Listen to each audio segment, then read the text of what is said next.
Hey everybody, welcome to Butting Heads. This is the first episode we've had here in a couple of years, and we'd like to thank Will and Colton for having us on and be their hockey guys. I know Colton hosts the Personal Foul podcast, and Will does the Play Action pod. So we want to go ahead and thank you guys for having us be your hockey commentators. Kevin Wilson on the line with me, and I am Connor Sherman, and we are Butting Heads. You know, we did this a couple of years ago, and we're getting ready to start back up and just enjoy our favorite sport. Exactly. I'm happy to be here. I'm glad that, I'm able to get this opportunity again. It's been a while. Hockey's my favorite sport. Just glad to see sports back in general after all the craziness and uncertainty. But we're here. We got the Western Conference and Eastern Conference finals going on right now. Game 1 and 2 for both just happened. And, we're ready to rock and roll. See how this podcast goes. I want to start with the NHL draft, Kev. I don't know if you heard, but the NHL is moving the draft up a couple of days. Round 1 will now be October 6th, and rounds 2 through 7 will now be October 7th. Now, yeah, I don't want to put it this way, but since you're a Rangers fan, you guys do have the number 1 overall pick this year, yeah. and it's got to be clear cut. It's got to be Alex Lafreniere. Oh, for sure. I'm ecstatic as a Ranger fan. I've never seen this in my lifetime. So, and after the year they just had, it's only going to boost, the team and all that. But yeah, I'm ecstatic. He's a stud. He's from what everyone's saying and everyone's saying is that he'll eventually be able to run his own line. That's how good he is. Oh, absolutely. I mean, right now the kid's only 18 years old. He played in the QMJHL for the last year. He is a left winger, 6'1", 193 pounds. The kid is already a big kid. Yep. All he has to do is establish that physicality in order to be, a top player in the NHL. Last year, he had 35 goals, 77 assists, and 112 points. Mm-hmm. I mean, what more can you ask for? This kid is unreal. You already have 2 great left wingers. You have Artemi Panarin, the bread man. I mean, that man is so silky. His mitts are unreal. Yes. And then you have Chris Kreider. Mm-hmm. Where do you think that Alex is going to fit in with the Rangers? And how soon do you think, Kev, it's going to be before he starts making an imprint in the National Hockey? I think right away. I think he goes for about. Honestly, I'm going to say he goes for about 80 points in his first season. With the talent he can be paired up with. Not only can he just play left wing, but I've been reading and hearing he can fill in on the right side. He can play a little center.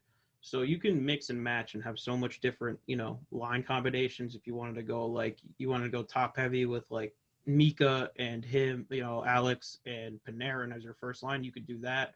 You could go, Kreider on the left, him on the right, just get 2 big boys going, downhill the whole time. So it's going to be interesting to see. I think he's going to have an impact right away.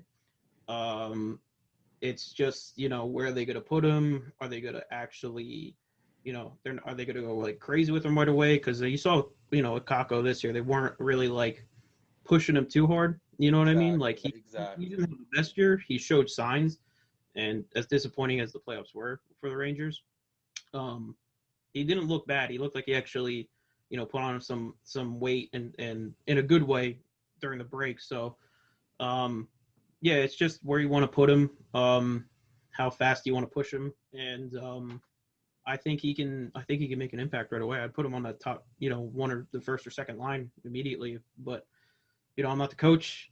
We'll see what he does, and hopefully, hopefully he's a stud, not a bust. But I think with the way the Rangers are trajecting, I think he's going to be a stud. So I'm excited.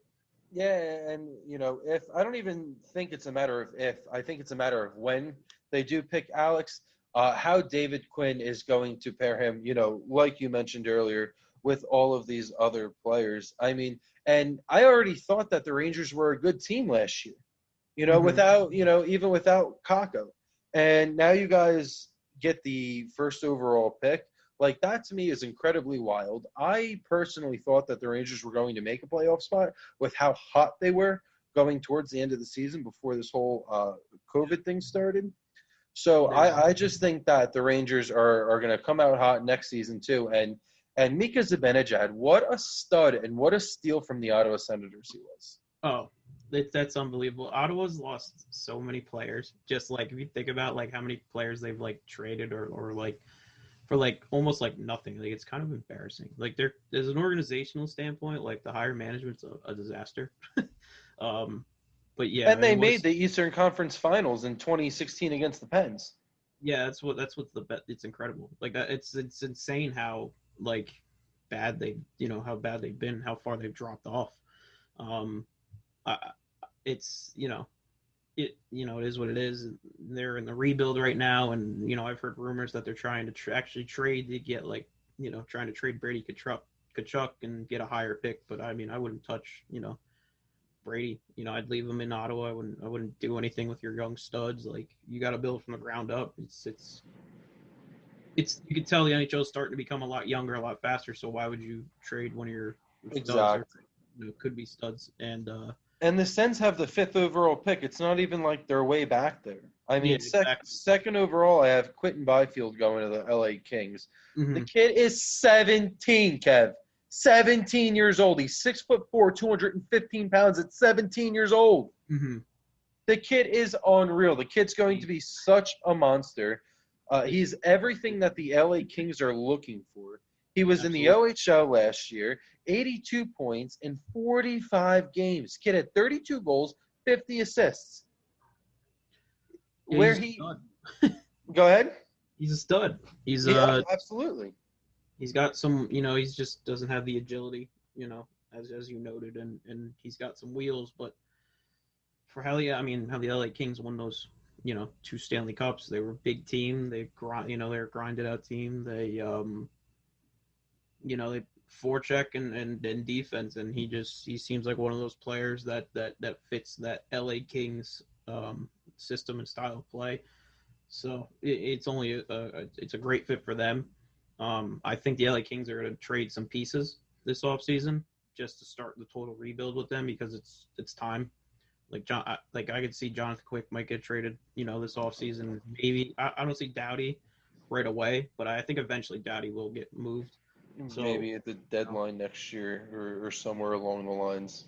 right. So I mean, it's only, it's for them. It's time to start, and he's the guy to start with. So Byfield too, Byfield, the kid is so good on the transition, and I don't know how many games you've seen him play, but he scores a majority of his points on the transition, and the issue with him is his agility.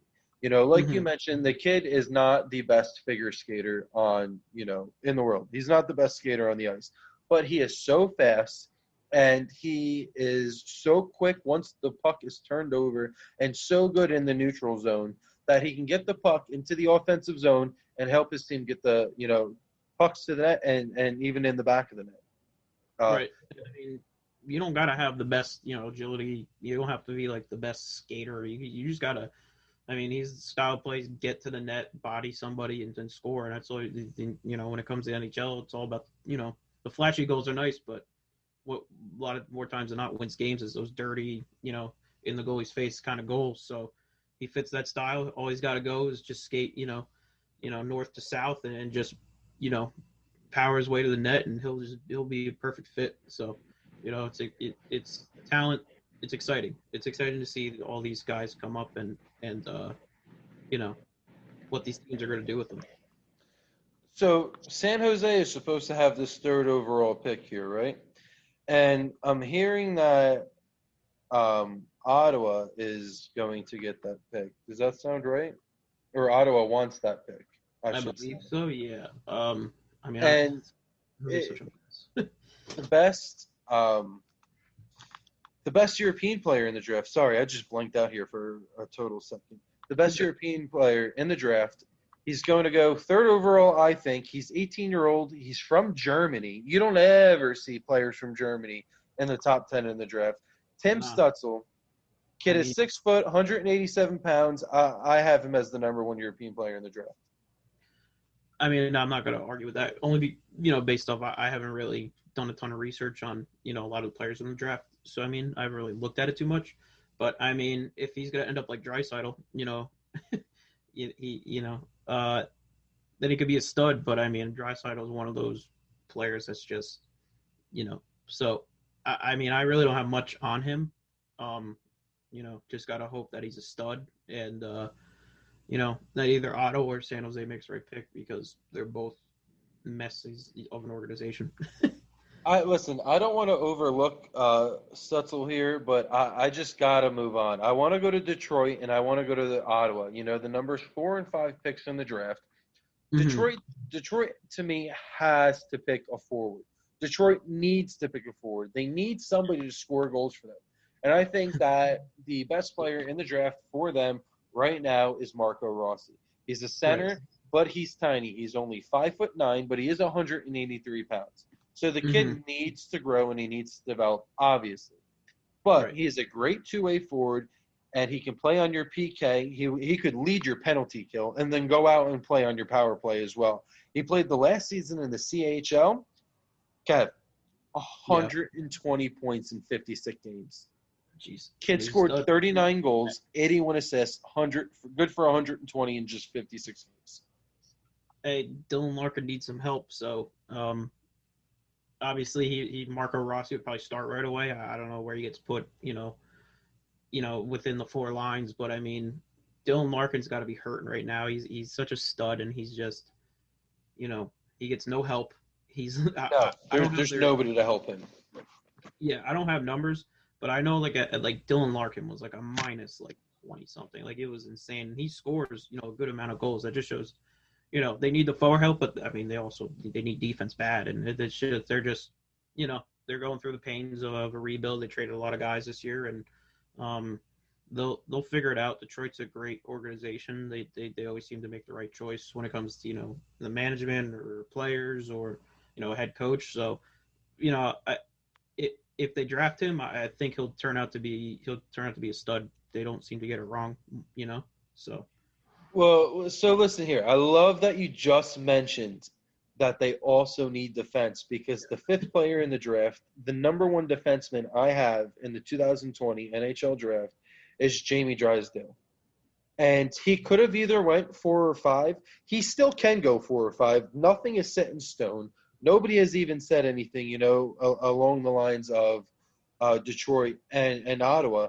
But I just think that Detroit needs scoring help so badly that they're going to pass up the number 1 defenseman in this draft. And he's going to land in Ottawa.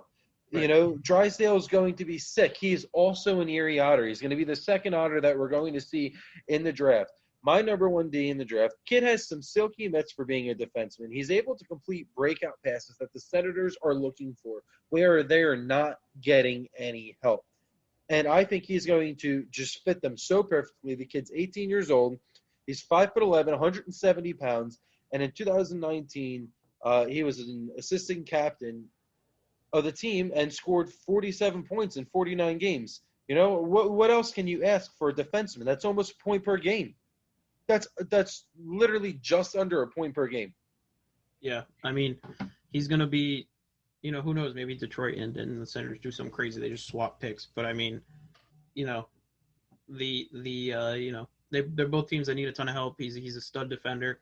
That's obviously someone to start your blue line with and build through. I mean, like I said, I don't have too much information on all these guys, but he 18 years old, he's 5'11", 170 pounds.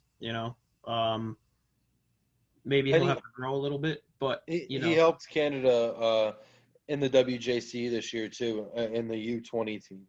I mean, right. you saw how that team dominated, and obviously it was led by Lafreniere. I mean, who knows? Maybe the Sens do something crazy. They trade out of nowhere, Drysdale for Larkin. That'd be pretty nutty, but I mean, I would doubt that ever happened. But definitely a guy to start a blue line, build around, and then things like that. And yeah, I mean, like I said, I don't got much on a lot of these guys, but they seem like to be the 5 studs that are going to go, 1 through 5, and the game's going to grow with them. So I'm excited to see what all these teams do. I'm excited to see the trades that get made in this draft, and a couple more only about less than a month out. So I'm excited. Yeah, So yeah. I mean, we're still early September, and I know that you and I will hit on the draft a little bit later on. It's just something that I just wanted to touch on a little bit early. I'm getting real excited, and since the date moved up, I just felt like that was something that we should touch on. And right. then before we move into the Eastern Conference Final, Kev, uh, I want to talk about Bobby Ryan winning the Masterson Trophy this year.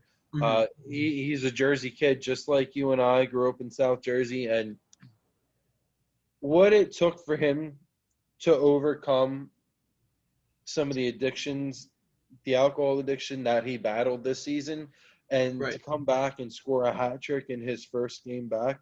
I mean, to me, that is unreal. It takes a great amount of strength and a great amount of courage to first realize you have a problem, Right. and then second to get help. Right. And if you forgot, Bobby Ryan was the number two pick in the 2005 draft. Kev, you know who he was behind? In the 2005 draft, is that Sidney Crosby. who was it behind? Is that Sidney Crosby. He was the number two draft pick behind Sid. gotcha? I Sid mean, went one. Bobby Ryan went two. I'm saying Sid, and my he, dog's looking up at me right now. I mean, he got for years he was a stud. I believe did he start with Anaheim? Right, he started with Anaheim. Yeah, yeah, he was drafted by Anaheim and was never really able to break out and be that stud player that everybody thought he was going to be. Right. And that alcohol addiction has to play, such a big role in that. And for him to overcome that this year and take some time off and to come back and be as dominant as he was, I think that Ottawa, could really benefit from him being the player that he was in the second half of the season. Yeah, I mean, it's a great story. He never was really terrible in Anaheim. Like he was a good player. He just never could take it to that next level, and that has so much to do probably with his alcohol problem and everything else. And so to see him, finally get himself help and do the things that he's supposed to do to get right, and for him to have a great second half of the year, like you said, it's awesome to see. He can be such a mentor towards a lot of these young players too that are going through a lot of stuff, and just maybe help them out to do the right thing, not go out on certain nights, do this, stay straight. So I mean, it's great for the set and that aspect it's great for the Senators, to have a leader like that. So it's I'm happy for him. I'm happy to see him doing well. Like I don't know him personally, but anyone that goes through things like that, you never want to see you know have them fall off the wagon and never return. So very very happy that he's back. Let's move right into the Western Conference Final. I know it said Eastern Conference Final, but the WCF kicked off first. That was game one the other night. The Dallas Stars faced off against the Vegas Golden Knights. Hey, listen, Kev, before we go any further, dude, Yeah. tell me now how the Stars can, the last 2 years have made the WCF. They've made the conference finals after being a less than mediocre team during the regular season. Last year and this year, you're talking about the owner is sitting here talking about moving either Sagan or Ben because they're not hitting the net and they're not getting the job done. Well, you're sitting here in the Western Conference Final for the second year in a row. Well, key point with Dallas is their defense is absolutely incredible. Between Heiskanen and Klimberg, just some stats here. They have the most points, among the remaining teams by defensemen. Dallas has 46 points. Vegas has 38. Tampa has 37. The Islanders have 34. And it just shows you like how offensively they're like as a defenseman they're great offensively, but also as the defensive aspect of their game is fantastic, and not just them. Like the defense, it's the team defense as well. Like the team defense is very good. It's hard to get into the zone and get a lot of chances. So that's one of the reasons why. Just some more to touch on last game. That was Dallas. That was a typical Dallas Stars hockey game. They scored early. It was a 1-goal game. They protected the league and they shut down Vegas from a ton of chances. So I'm not surprised they won game one. I mean um, I wouldn't be surprised if they win the series. I don't have them winning the series. I have Vegas winning in 7. But they have the defense, the goaltending between Hugh Dobin. If he falls off, they have Bishop as a backup. So I mean, they're a team to be forced with, and we'll see what happens. But between Heiskanen and Klinberg, they're incredible, you know. So An unreal team. yeah, Absolutely unreal. And you're stressing Kudobin and Ben Bishop how that's such a strong 1-2, but you have to remember that Vegas has such a strong 1-2 as well. And what do you think about the situation going on between Fleury and Leonard? And obviously, them two are buds, and they're working everything out and getting it along and together. But Marc-Andre Fleury lets up one goal in game one, gets no help from the Vegas offense whatsoever. right. And they're going to most likely, I would tell you, start Robin Leonard tonight. Like, Oh yeah. where it's got to be some sort of level of disrespect to Marc-Andre Fleury. In a sense, I mean, from what you're reading, they aren't like too bad with each other. Like with little Robert Leonard with the stick going through Fleury, all that stuff. But for Fleury, yeah, for him it might be a little disrespectful, but at the same time, I'm sure he wants to get another cup. So I mean, and I have some Robert Leonard stats here. Just in these playoffs alone, he's 8-4 with a goals against of under 2. And his record after a loss, after Vegas loses, he's 3-1 with a 935 save percentage. So he's your absolute bounce back guy. So no like disrespect to Fleury because he hasn't been playing bad this postseason. It's just I think you go with what's hot, and he came off 3 shutouts against Vancouver. So I mean I don't think Fleury's too. I think he gets it. Fleury's a little older. It just it's a tough situation for him because he still can be your number one guy, but Robert Leonard's just killing it right now. So it's kind of hard to. And the reason he didn't start had to be because 4 games in 6 nights, so it was just a rest situation. Fleury just didn't get help. So I've been living through that with my whole life with Henrik Lundqvist in the playoffs. So he never gets any help. So Right. it is what it is. I think Fleury's okay with it. So yeah, I mean, yeah. Ryan Reeves is also going to come back tonight after serving a 1-game suspension after a hit to the head that he had in the last game of the Vancouver series, in which Vancouver actually couldn't capitalize as well. But do you think having Ryan Reeves in the lineup against the Stars is going to make a big difference? Because you've seen Pete DeBoer use this fourth line, for 10 to 12 minutes a game. You see most fourth lines playing anywhere from 6 to 8 minutes a game, and then DeBoer is using this Knights fourth line anywhere between 10 and 12 minutes a game, and we've seen them start periods and we've seen them start games. So that DeBoer isn't afraid to use this fourth line. Right. I mean, I think having Ryan Reeves is huge. He's a leader. He's a stud, and he's a bigger guy to put into that lineup. And Dallas is the heaviest team I think Vegas have seen all postseason. So it's going to be good to have a guy back. He's going to give you a lot of energy. He's going to make some big hits. I bet you he honestly starts that fourth line right out of the gate tonight. I think he's going to set the tone of that fourth line. I think Ryan Reeves is going to, have a nice, big hit, get the team energized. They're going to get the forecheck going. And I think I think they're honestly going to blow out Dallas tonight, to be honest. I think it's going to be like a 3-0, 4-0 game. I just think Vegas is that good.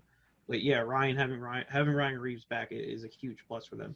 So Yeah, like you said, it creates a lot of space on the ice for all these other players. And, you can even in a necessary situation put Revo out there with Pacioretty or with Stone, in order to create with Shea Theodore, in order to create some room for, all of these talented players that right. Vegas has.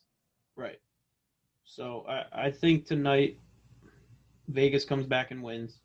If you're betting on it, you're laying it all out on Vegas. I think they come out, they're going to play heavy. They're going to, Dallas is struggling, forward wise offensively to score. Like you're just, at this point, they honestly aren't there. They're not in the Eastern Conference Finals without the production the defense has. And just for like an example of just the Dallas forward struggling, their best forward, Tyler Seguin, 2 goals all postseason. He only has 5 assists and he's only averaging 2.7 shots a game. So, without like your big guys and Ben and Seguin doing anything, and I saw that Dallas put Ben on the fourth line. I just don't see how they can keep up with Vegas. I know Vegas has been struggling to score, and that's like the big headline. They haven't scored in like 250 minutes or something since the second empty net goal. I think that's a stat out there, and Pete DeBoer is getting hammered with it. And he's like, I was watching an interview. He's like, how can you, I'm not worried. Those two the two games we lost to Vancouver, like I forget the goalie's name for Vancouver, but he was hot. He was Thatcher Demko. yeah, he was insane, and Kid is unreal. Like Vegas was great those two games. They just it was a hot goalie. It was one of those situations. So and I mean it's a little worrisome that they lost 1-0, but eventually teams like that they'll snap out of it. So I think they win tonight. I think they win 3-0, 4-0. That's my take on tonight. Yeah, I also think Vegas is going to bounce back, and I do think that they're going to win this game as well. I have a player to watch from each team, and my player to watch for Vegas obviously is going to be Robin Leonard, and my player to watch for the Dallas Stars. I think Ryan Hintz tonight is going to be a player to watch for Dallas. Kid's got a big body. He's got speed, and he can definitely put the puck in the back of the net. My player to watch is the guy we touched on, Ryan Reeves for Vegas. I mean, I bet you we see him on that first. He's gonna be out there first shift, first line. They'll probably start the fourth line. I think he's gonna go out. He's gonna lay some people out. He's gonna set the tone. I think that's gonna get Vegas fueled up. I think they score early tonight.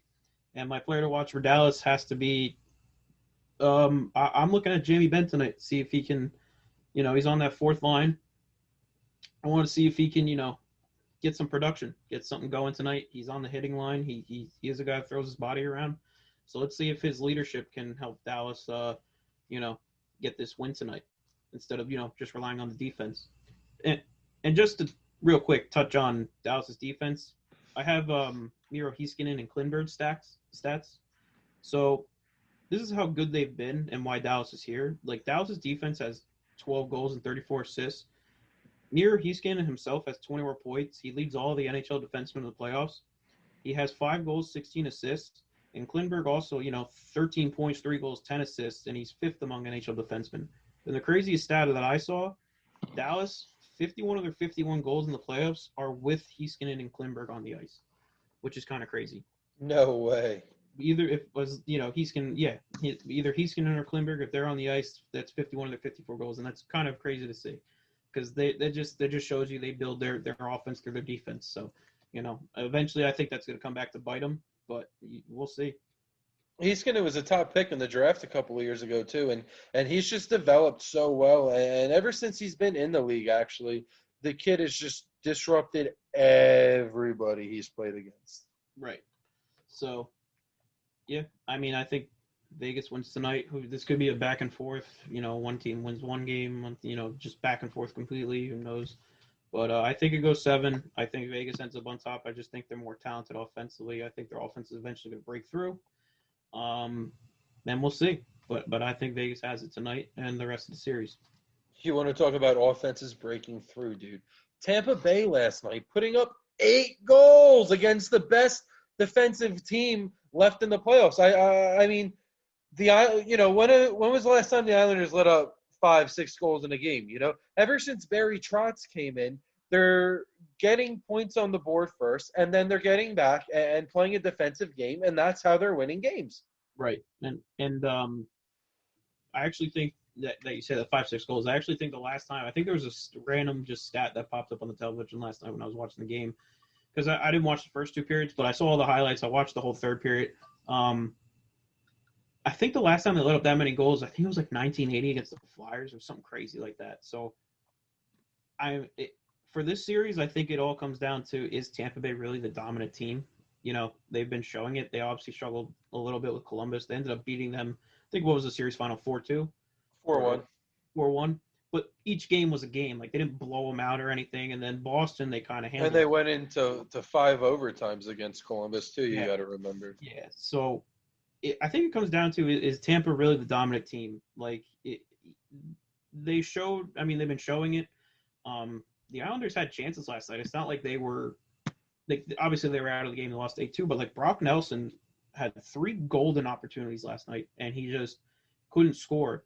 And if he can score, those 3 of those goals or just like generate a nice rebound off one of those shots he took out of those 3 chances, we could have been looking at a shootout last night that eventually Tampa probably would have won. But it could have been like an 8-5 game, an 8-4 game. They just, Right. I think what it came down to last night was the Islanders, just came off a 7-game series, very hard series against the Flyers. Um, I think that was it. And Tampa just had all that time off and they were just ready to play. And also, I think as a talent standpoint, you're really seeing if these two teams played at their best, Tampa will obviously show how much more talented they are. It's just they have all the talent in the world. So I think that's what it's going to come down to, too. So it's going to be – I don't think we're going to see the Islanders obviously let up 8 goals again. I think next game will be close. Now let me ask you, as a coach and just watching, who do you go with if you're the Islanders for the goalie? Like, you going Varlamov, you going Greiss? I gotta say Thomas Greiss, and let me tell you what, he has been good all postseason, and for the last couple of years with the Islanders, including that sweep of the Penguins in the first round last year, and even against Carolina after they got swept in the second round last year. Greiss has been nothing but phenomenal for them. And I was actually talking to my dad, before I got on with you, and Dave made a great point in saying that, like you just said before, they did just go 7 games. Mm-hmm. They just played a hard 7 games against a very, very good, very hard-hitting Philadelphia Flyers team. My Stanley Cup prediction, the Flyers. Really? Yeah, I had them. I mean, I didn't have them winning, but I had them going to the Cup. Right. Yeah, I mean, it's just unbelievable, if you ask me. But I do think that you have to move forward with Thomas Greiss. And I'm looking at something right now, Kev, and Nathan McKinnon is still leading the playoffs right now in points. And then he's followed by Braden Point, and then I think it's Kucherov, and then you see Heiskanen. And Hiskanen's got 21 points in 17 games. That is just absolutely absurd, if you ask me.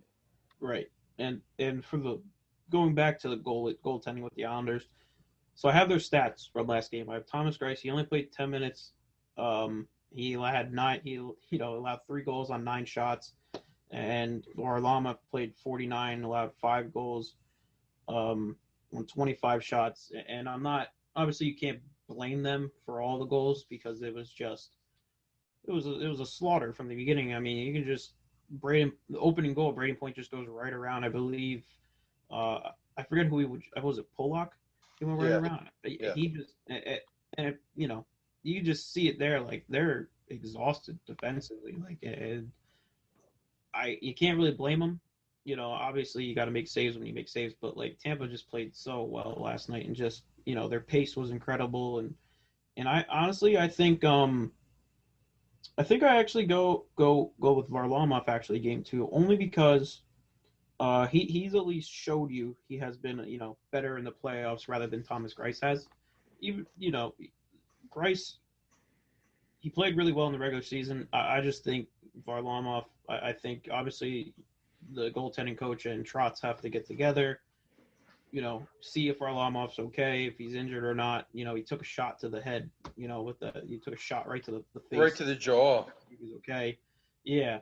And see how, both goalies are mentally after that, because when you get dominated 8-2, you can't be feeling very confident. So I think they go with Varlamov. He's proven that he can win the games. I know his play has fallen off a little bit, but I think you go with Varlamov game 2. And we'll see tomorrow. It could be Greiss, and I wouldn't have an issue. I mean, I'm not an Islander fan. It was kind of nice watching him get destroyed 8-2. But, I don't have an issue with, either with either guy. I just think they got to come out. I'm sure they'll be rested. They'll definitely won't play like that again. They have the style to beat Tampa. They're a grinded out team, defense first. They obviously didn't show that. But I mean, it's just, I don't think game 2 is going to look like game 1 at all. I don't think the series, I think it's going to be turned into I think the rest of the series is to a very hard hitting, very chippy series the rest of the way. Because like you said, touching on Braden Point, he's among all the players right now, the leading, point scorer in the playoffs, and you have Kucherov and Braden Point. In my opinion, he's the best. Besides Heiskanen, the best player in the playoffs right now. He looks incredible. Kev, he's on a 7-game scoring streak right now. Tampa Bay is 6-1 in that span. 4 goals, 12 assists. Oh yeah, I have his numbers right here. All of his numbers right here. He's got 20. Like you said, 23 points, 8 goals, 15 assists, and he's a +11. And then you have Cooch right behind him, and he's he's got 5 goals, 16 assists, and he's a +10. So I mean, they're incredible. I mean, we saw that play last night from the saucer to Shaq Kirk, then the little tip pass from Kucherov to Braden Point, and then point back to Kucherov. And if you're an Islander, that's got to demoralize you, because that was just incredible. Like, even if you're at the top of your game, you ain't stopping that. Like, that just shows you too. Right. Talent level is just, they got a higher talent level than the Islanders do. So, right, and I think that it's obvious, and I think that it's a point that Tampa Bay is clearly the best team remaining in the playoffs out of the 4. But, again, you did just mention New York is defensive first, and you have them chippy players. Jordan Eberle has a 4-game scoring streak, and his goal last night was unreal. The chances that he had have been unreal. The Islanders just need to get out and score first, and you even have your star player. You have Matt Barzal, right? The kid is scoring goals. He's laying down big hits. He's in all the chippy parts of the ice. That kid is not straying away from anything, and I think that is going to really help the Islanders in this series as well, break down the lane. Right. I still think the Islanders – I don't think they win this series. I still think Tampa wins. I think it's going to go 6. I think the Islanders – I think Tampa's going to win game 2. I think this will be a way closer game. And then I think the Islanders are going to surprise some people. People are going to think they're dead. They're never dead. In the regular season, they were on a very, down, they were just kept dropping in the standings. And obviously, like, you had the Rangers and, who else was back? Florida was, like, right on their tail. And, it's kind of funny. They're in the Eastern Conference Finals, and, COVID never happens. Or do they make the playoffs? So obviously that shows that this layoff helped them completely. It also shows how good of a coach Trotz is to get them, back to playing. That was my next question for you too. Yeah. Exactly. What do you think that Barry Trotz does for this team? I mean, you saw that it was a long time since the Islanders were able to win a series, and in the last 2 years, they sweep the Penguins in the first round. They get swept by Carolina in the second round. But this year, you're moving forward. You have made some upgrades. You trade for a really good defenseman in Andy Green, and he showed how much he's helped so far through this playoff. But what do you think that Barry Trotz has done for this Islanders team? Everything. I mean, he got that cup in Washington, and I mean, they could never get over the hump with all the talent they have. And in some similarities, obviously, talent-wise, are the Islanders as good as that Washington team that won the cup? Maybe. I'm not sure. I mean, obviously Washington has Ovechkin and stuff like that, but besides Ovechkin, they really don't have like a player that's like a bona fide stud like him. Like they have good players. They have Backstrom and Kuznetsov and those other guys, but it came down to a defense, and defensively the Islanders are like tops in the league. Like they're a top 10 team defensively. It shows every game. I mean, we saw it with the Flyers. They only allowed the Flyers in like game 7, 16 shots, I believe. So they're a team. They build off the defense like the Dallas Stars, but they're much better offensively than the Dallas Stars. But I think he's made them a completely better team. And we're seeing it this year. They're in the Eastern Conference Finals. It's the furthest they've been in a long time. And not only the trade for Andy Green, but that trade for Pajot. He's been a little firecracker. JG Pajot, oh, absolutely, from Ottawa. And I just think it's just a case of, like we touched on. I just think that last game was a touch. Very tired team, just went off that grinded out game 7, and they're gonna come out hot tomorrow. I don't think they're gonna win. I think they still lose tomorrow. I think it could be an overtime game, but they're gonna, they're definitely gonna surprise some people. They're not gonna quit. Barry Trotz's teams never quit. No, never. Their nature. We even saw it in Nashville. Like they were pretty good in Nashville. Like there's no quit in that team ever. So as a standpoint of getting the defense better, because I believe before that he got there, they were awful defensively. I don't have the stats on me, but I Yeah. know Oh yeah. worst teams defensively, and then they made a huge jump. So it's just a matter of them playing just, and it's like every team. You can say the same thing, but they're, they got to play consistent. They got to be, you know, they just got to come out with pace. They got to come out heavy. Like that's the team they are. They come out with pace. They'll hit you. They get you on the forecheck, and they play heavy defense. So we got to see that. They're gonna have to bully the Tampa Bay, the Kucherov and Braden Point. Like that's my opinion. That's their only shot at winning is bullying those offensemen for Tampa, because they are a much smaller team compared to the Islanders. So right.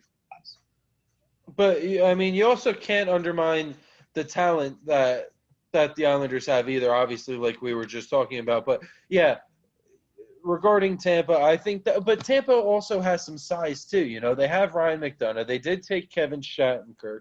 That they have Patrick Maroon on their fourth line. They also have these tough, hard-hitting guys that can equal out the Islanders. And at the end of the day, Kev, I'm with you here, dude. I think that Tampa Bay wins tomorrow, and I think Tampa Bay outright wins this series.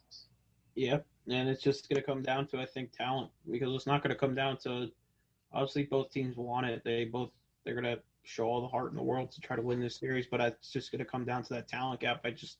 Tampa is just so much better than every team. Every team in the NHL talent wise, like they just aren't on, and they're showing us so much things this playoffs that we just haven't been, just these. I can't explain it, but just things. They're just, their passing is incredible. I believe there's a stat last night that they didn't miss a shot on goal till like the last 2 minutes. And it was Yanni Gourde. The dude missed the net once. They missed the net once all game. So it's going to come down to talent. It's not going to come down to heart. It's not going to come down to physicality. It's just Tampa's way more talented. They're way more crisp right now. Just a better team overall. Yeah, and I mean they got the goaltending. They got Vasilevsky, he's a stud. And as we're seeing with the Islanders, they're a mess right now goaltending wise. Who they do they go Grice? Do you go Varlamov? If you could flip a coin, so who knows? So. But yeah, I think Tampa wins. I think Tampa wins the 6. I do think the Islanders are going to have 2 games where I think it gets to about Tampa's going to go 3-1. I think the Islanders will win Game 5, and then Game 6, Tampa just will, they'll just outright win that game like 4-1 or something. But we'll see. Crazier things have happened. Who knows? They could, they'll play tonight, and the Islanders could come out and dominate. So it's so early on, you can't go off one game. I'm sorry, not tonight, but tomorrow night. Right. And let's just give, I'm going to give you a couple of players to watch too, because I know that we won't podcast again until next week. So I'm going to keep ahead with Braden Point, and I'm going to go ahead and say watch him. He's been the best player for Tampa Bay right now. The kid, it's mind-blowing to me how talented this kid is. He's so fast. His mitts are so silky. He's so good at his job. He is such a good passer. He's a good goal scorer, and he can get around any defenseman in the National Hockey League. Right. Hands down. I think for the Islanders, I still think Matt Barzal, he's the team's best player. And if the Islanders want to win a game or 2 games in the series, it's going to be crucial and essential for Matt Barzal to be the stud that he has been all year. Right. So I'm actually going to go with like 3 players. They're all going to be goalies, because I'm going to go with Vasilevsky Game 2, because the Islanders are going to come out. They're going to come out hard. They're probably going to shoot everything on the net. They're just going to wing everything at the net. So he's going to have to be on the top of his game, and stop that early push, because I think the Islanders will come out heavy. They're going to be the better team, I think, out of the gate, because obviously they don't want to be embarrassed again. So my it's going to be Vasilevsky. And then it's going to have to be the 2 goaltenders for whoever starts for the Islanders. Either one of them's got to be, they got to be great just to stop this Tampa Bay offense. So exactly, we'll see. Who knows? It could go either way. This could have just been a fluke game for the Islanders, and they could come out and play, the next couple games and just dominate. So, I mean, we've seen Tampa. They've had their moments where they don't look good. But right now they're the hottest team, in the playoffs. Yeah, exactly. And it's going to be real exciting to see where they end up. But you got anything else for us, Kev? No, I think that's it for me. Just it was great, doing this podcast. It's our first episode. We're gonna get, if we keep doing this, we'll get better. And I'm excited to keep doing this. It's something nice to look forward to and do some research on, and then just kind of stay in the flow of hockey. I love hockey. I love all sports, but hockey's just it's my sport. I love it. As we were talking about as a Ranger fan, I'm so excited for this team. Like they're just incredible. I mean, my last thought, I guess, and I'll touch it. It's a Ranger thought, and it's about the toxic Ranger fan base. I'm going to talk about that real quick. I don't know why. Like, obviously, we dominated the Rangers dominated Carolina in the regular season, right? Sorry, I just gotta get that off my chest.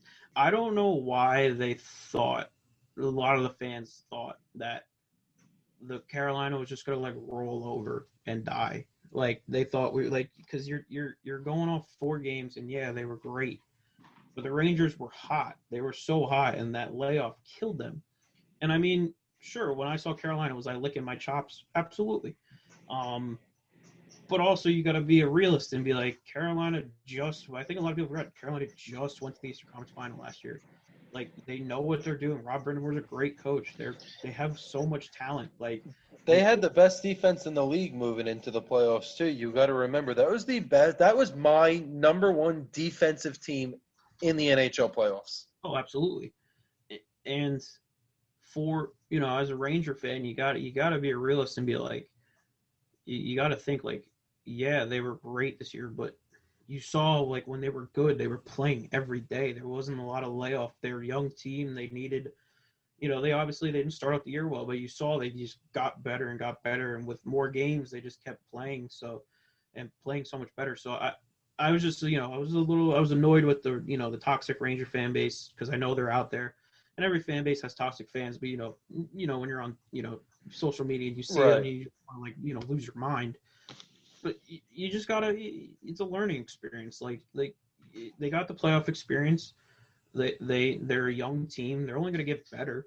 So why I'm not disappointed. Like it was a great year. It was nice.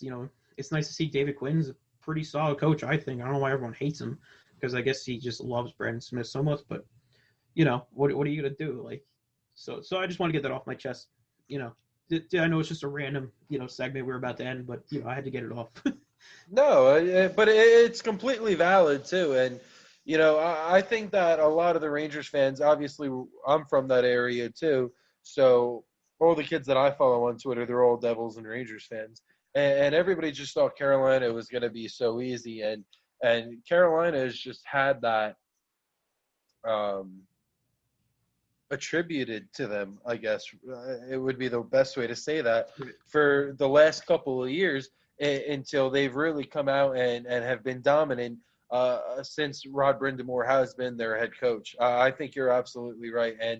And I think that Carolina is also, on another note, going to be a force to be reckoned with in the next coming of years, starting with Svechnikov, Nedeljkovic in a couple of years here. So I think that Carolina is going to be a real good team.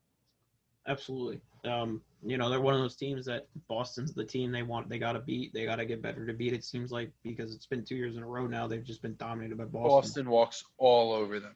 It's kind of like, as an example, it's like when the Rangers finally beat the Penguins. It was a great moment. So, because, for years the Penguins dominated, everybody, and it seemed like they always play the Rangers and beat them. That's the team Carolina and their fans should be like, that's the team we got to beat to get over to that next hump.